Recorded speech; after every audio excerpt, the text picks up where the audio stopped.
आज पूर्व, पूर्वोत्तर और उत्तरी क्षेत्र के क्षेत्रीय राजभाषा सम्मेलन के इस कार्यक्रम में मेरे साथ मंच पर उपस्थित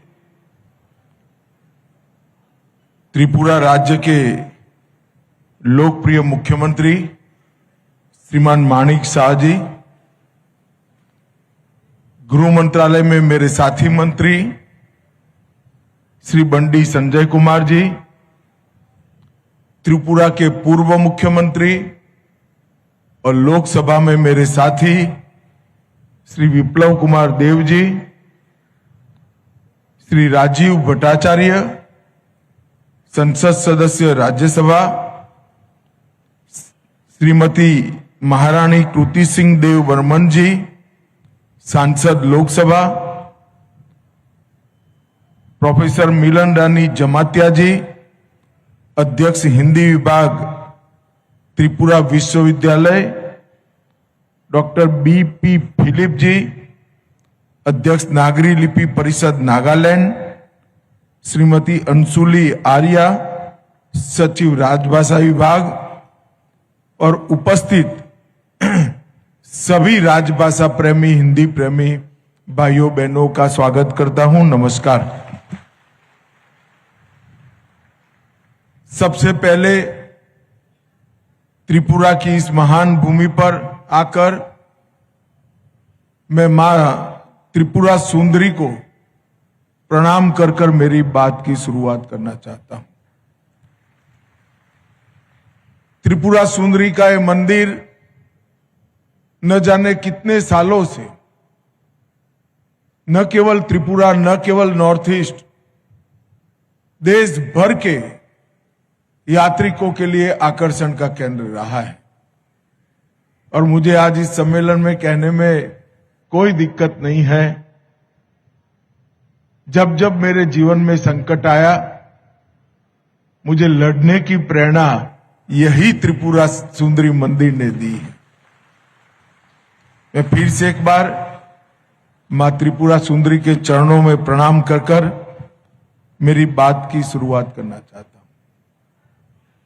मित्रों, यहां पर ढेर सारे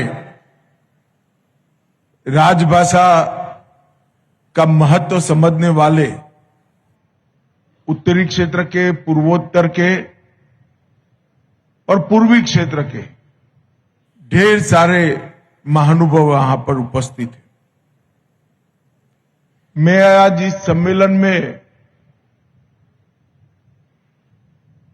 श्री शिवाजी महाराज ने स्वराज का आंदोलन शुरू किया था, उस वक्त को याद करना चाहता हूं, जब पूरा देश गुलामी की जंजीरों में जकड़ा हुआ था।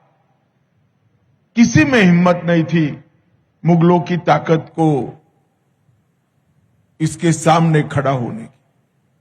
उस वक्त 16 वर्ष के एक युवा शिवाजी ने एक मंदिर में प्रतिज्ञा करी कि इस देश को मैं आजाद करूंगा, स्वराज की स्थापना करूंगा। जब आगे चलकर छत्रपति के रूप में शिवाजी महाराज का राज्याभिषेक हुआ और हिंदवी स्वराज की स्थापना हुई, तब कई जगह पे उल्लेखित है शिवाजी महाराज और गाग भट्ट का संवाद कि स्वराज का मतलब क्या है। स्वराज का मतलब सिर्फ शासन नहीं है। स्वराज का मतलब होता है स्वभाषा, स्वराज और स्वधर्म, ये तीनों मिलकर स्वराज होता है। और आज हमारे संविधान निर्माताओं ने शायद यहीं से प्रेरणा लेकर हिंदी को देश की राजभाषा बनाने का निर्णय किया होगा, जो आज हमें स्व की ओर वापिस ले जाने की एक बहुत बड़ी आंदोलन बनकर हमारे सामने हिंदी उभरी है। मित्रों, कई सालों तक हिंदी के लिए अपप्रचार किया गया। कि हिंदी थोपी जा रही है। अरे भाई, थोपना क्या है? हिंदी और स्थानीय भाषाओं के बीच में कभी झगड़ा हो ही नहीं सकता, क्योंकि वो तो एक ही मां की दो बहनें हैं जो एक साथ पनपी, बढ़ी और आगे बढ़ी। हिंदी की कभी स्पर्धा बंगाली से नहीं हो सकती, गुजराती से नहीं होती, तमिल, तेलुगु, मलयाली से नहीं हो सकती। ही है हिंदी। और जब हिंदी को बढ़ावा मिलता है तो अपने आप ये सारी भाषाएं मजबूत होती है, सारी भाषाओं को ताकत मिलती है। मगर मुझे आनंद है कि ये 10 साल में ये अपप्रचार ने बिल्कुल अपना स्थान देश में खो लिया है। और नरेंद्र मोदी जी के नेतृत्व में पूरा देश स्वभाषा सीखकर, स्वभाषा अपनाकर आगे बढ़ने का संकल्प लेकर आज मजबूती के साथ खड़ा है। यह भी अपप्रचार हुआ कि अपनी भाषाओं का बढ़ावा देंगे तो हम विकास से दूर हो जाएंगे, अनुसंधान से दूर हो जाएंगे, विश्व में अलग थलग पड़ जाएंगे। जो ये लोग कहते हैं उनको मैं पूछना चाहता हूं, जर्मनी हो या जापान, कोरिया हो या फ्रांस, रसिया हो या चीन, इस सभी भाषाओं में पढ़ाई लिखाई से लेकर रोजिंदे व्यवहार तक और अनुसंधान तक सारा ज्ञान अपनी अपनी भाषा में ही समाहित किया और अपनी भाषा में अपने देश को चलाया। और ये सारे देश विश्व के विकसित देशों की गिनती में। कोई भी देश की अपनी भाषा उसको विकास से महरूम नहीं रख सकते, विकास से दूर नहीं ले जा सकती। जो भी देश अपनी भाषा में अपना व्यवहार करता है उसका विकास अधिक होता है, क्योंकि किसी भी बच्चे को अगर कोई भी चीज सरलता से समझानी है तो वो सरलता से समझाने का माध्यम उसकी मां की भाषा ही हो सकती है और कोई भाषा नहीं हो सकती। आप भी जब किसी और भाषा बोलते होंगे, अगर आप बंगाली बोलते हैं तो पहले आपका दिमाग बंगाली में अनुवाद करेगा, फिर इसका जवाब बंगाली में तैयार करेगा और फिर अन्य भाषा में भाषांतरित कर कर वो बोलेगा। अगर ये बात बच्चे को करनी पड़ती है तो इसकी सीखने की क्षमता 1/3 हो जाती है। इसीलिए भारत सरकार ने तय किया है कि बच्चों की प्राथमिक शिक्षा अपनी भाषा में होगी, अपनी भाषा में ही बच्चे प्राथमिक शिक्षा पूरी करेंगे। आज अच्छा हुआ अंशुली जी ने डॉक्टर बीपी फिलिप को यहां पर बुलाया है। उन्होंने नागरी लिपि के महत्व को बहुत सुंदर तरीके से समझाया। विनोबा भावे जी ने अपना पूरा जीवन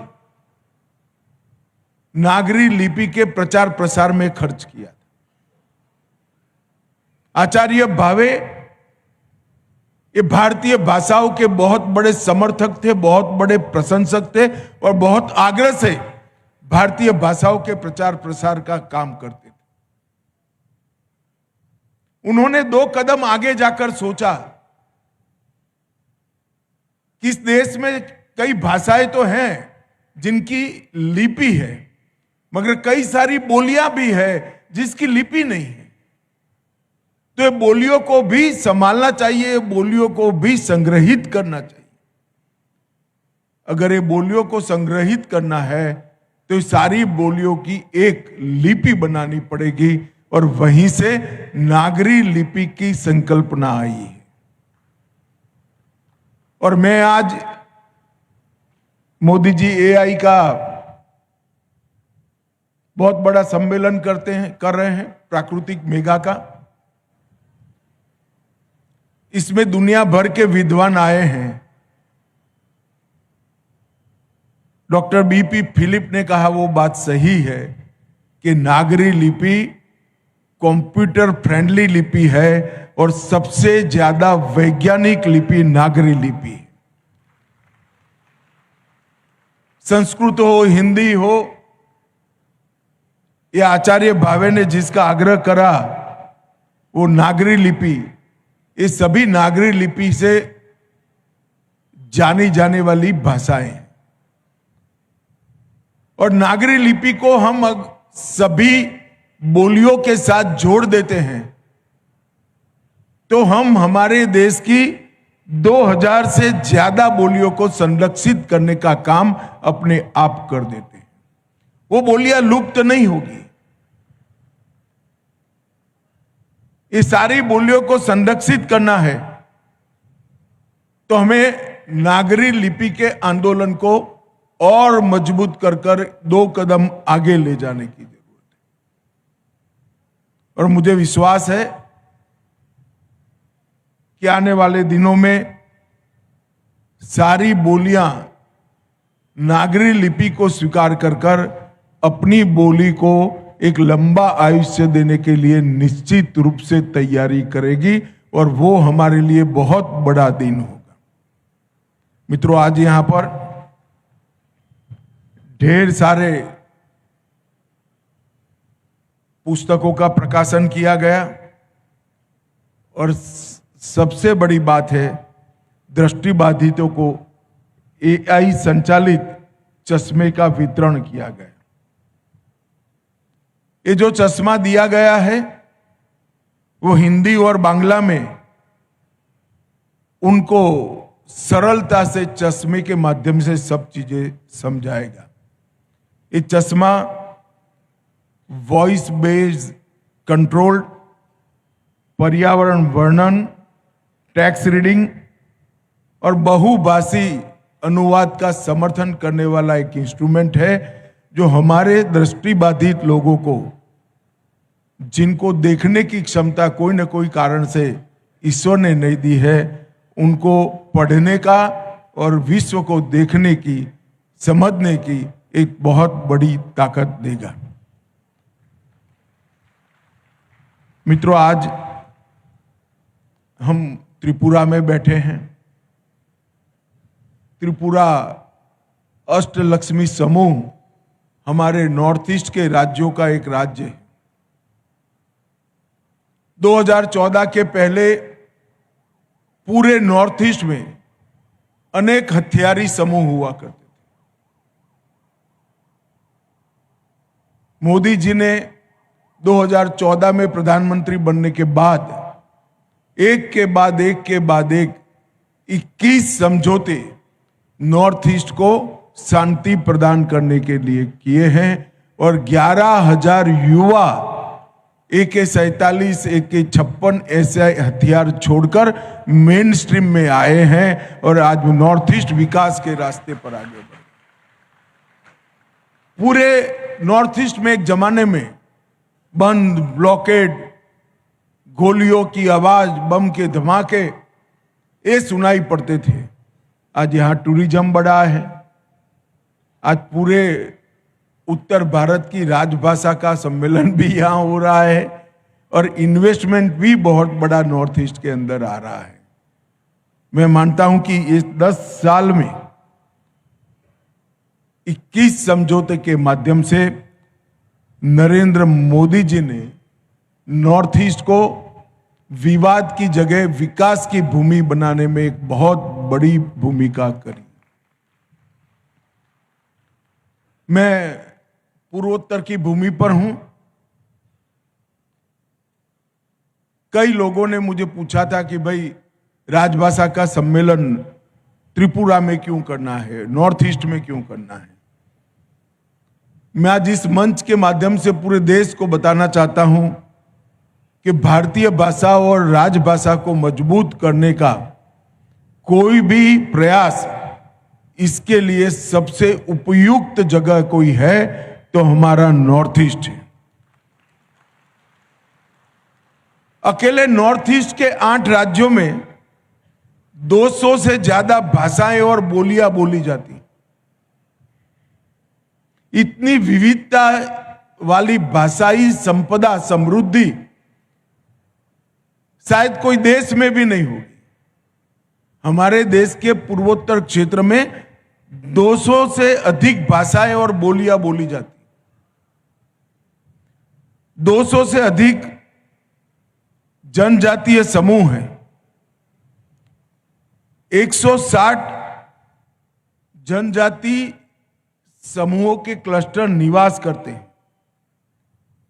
50 से ज्यादा यूनिक त्योहार हैं और पूरा देश जिसको स्वीकृत करता है, ऐसे 30 से अधिक पारंपरिक नृत्य शैलियां भी सिर्फ नॉर्थ ईस्ट के अंदर।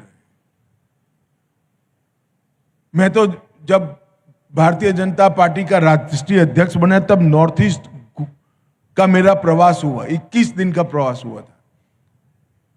तब मुझे मालूम पड़ा कि संस्कृति का खजाना पूरे भारतवर्ष में कहीं पर है तो हमारे नॉर्थ ईस्ट के अंदर है। इतना रिच कल्चर पूरे विश्व में कहीं नहीं। और जब भाषाओं को संरक्षण की और भाषाओं को संवर्धन की बात होती है, तब जहां रिच संस्कृति होती है वहीं समृद्ध भाषाएं होती। समृद्ध भाषाओं के बिना समृद्ध संस्कृति बन ही नहीं सकती। त्रिपुरा का भी उदाहरण देखिए। बांग्ला, कोकोबोरोक और हिंदी, तीनों भाषाएं यहां बहुत अच्छे तरीके से बोली जाती हैं। अगर भाषाओं के नाम पर विखवाद करने वालों को भाषाओं का सह अस्तित्व समझना है तो उनको त्रिपुरा में आना चाहिए। त्रिपुरा में भाषा के कारण कभी विखवाद या विवाद नहीं हुआ। तीनों भाषाएं समांतर रूप से एक साथ पली बढ़ी, आगे भी बढ़ी और मुझे विश्वास है कि और आगे बढ़ी। राजभाषा सिर्फ संवाद की भाषा नहीं होनी चाहिए। नीति निर्माण मतलब पॉलिसी मेकिंग, राष्ट्र निर्माण, नेशन बिल्डिंग, ये दोनों में सबसे ज्यादा कोई योगदान दे सकता है तो राजभाषा और हमारी स्थानीय भाषाएं दे सकता है। और हम नॉर्थ ईस्ट के कई महानुभावों को जानते हैं जिन्होंने देश और दुनिया में हिंदी के माध्यम से नॉर्थ ईस्ट का नाम रोशन किया, अपना खुद का नाम। डॉक्टर भूपेन हजारिका जी, महान संगीतकार, त्रिपुरा के ही सुपुत्र एस.डी. बर्मन जी, आर.डी. बर्मन जी, सिक्किम के डैनी डेंगजिप्पा, मेघालय में पैदा हुए जुबिन गर्ग, कई सारे लोगों ने हिंदी के माध्यम से नॉर्थ ईस्ट से निकलकर हिंदी के माध्यम से पूरे देश और दुनिया में प्रसिद्धि प्राप्त की। उनके लिए हिंदी देश में जाने का एक मंच बना, राजभाषा देश भर में पहुंचने का एक माध्यम बनी। और यही बात हर राज्य को लागू होती है। अभी ये मुख्यमंत्री साहब हमारे एमओएस बंडी जी को अभिनंदन देते थे कि बंडी जी तेलुगु है और राजभाषा सम्मेलन में हिंदी बोले। डॉक्टर साहब आप भी बांग्ला हो, त्रिपुरा के हो, मगर बहुत अच्छी हिंदी बोलते हैं। और मैं भी गुजरात से आया हूं। गुजरात हिंदी भाषी राज्य नहीं है,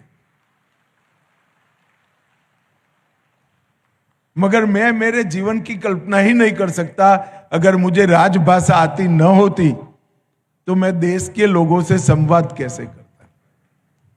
आज मैं महाराष्ट्र जाता हूं, पंजाब जाता हूं, बंगाल जाता हूं, त्रिपुरा जाता हूं, आसाम जाता हूं, देश भर में घूमता हूं, मुझे देश को लोगों के साथ बातचीत करने में कोई तकलीफ कहीं नहीं आती है। इसका कारण मुझे बचपन में राजभाषा पढ़ाई गई है और मैं राजभाषा पढ़ा हूं। मैं आज इस मंच से कई सारे ऐसे लोगों के नाम भी बोलना चाहता हूं जिन्होंने अपने जीवन में राजभाषा के प्रचार प्रसार और संरक्षण के लिए बहुत काम किया, मगर वो हिंदी भाषी क्षेत्र से नहीं थे। महात्मा गांधी, सरदार वल्लभ भाई पटेल दोनों गुजराती थे। आचार्य केशव चंद्र सेन, राजा राम मोहन राय, रविंद्रनाथ टैगोर और सुभाष चंद्र बोस बांग्ला थे। लोकमान्य तिलक, आचार्य विनोबा भावे, डॉक्टर भीमराव अंबेडकर, ये सभी मराठी थे। लाला लजपत राय पंजाबी थे। राजगोपालाचारी और सुब्रमण्यम भारती ये दोनों तमिल थे। परंतु ये सारे महानुभावों ने राजभाषा को देश की संपर्क भाषा के रूप में न केवल प्रचारित किया, इसका आग्रह भी किया, क्योंकि वो समझते थे कि इस देश को अगर आगे बढ़ाना है तो हमें राजभाषा को बहुत आगे ले जाना पड़ेगा। मित्रों, आज मोदी जी के नेतृत्व में राजभाषा विभाग ने बहुभाषी अनुवाद सारथी, स्मृति आधारित अनुवाद प्रणाली कंठस्थ, हिंदी शब्द सिंधु, मैं हिंदी शब्द सिंधु पर कुछ जरूर कहना चाहता हूं। हिंदी शब्द सिंधु एक शब्दकोश बनाया गया है और हमने हिंदी भाषा को परिपूर्ण करने के लिए भारत की अलग अलग भाषाओं से 84,000 शब्दों को हिंदी शब्द सिंधु में हिंदी के शब्द के रूप में स्वीकार किया है और राजभाषा हिंदी को सभी भाषाओं के शब्दों से समृद्ध करने का काम किया है। हमने 13 खंड अब तक हिंदी के विकास के लिए राष्ट्रपति महोदय को समर्पित किए हैं और जमातिया जी ने यहां पर भावना व्यक्त करी कि सभी लोग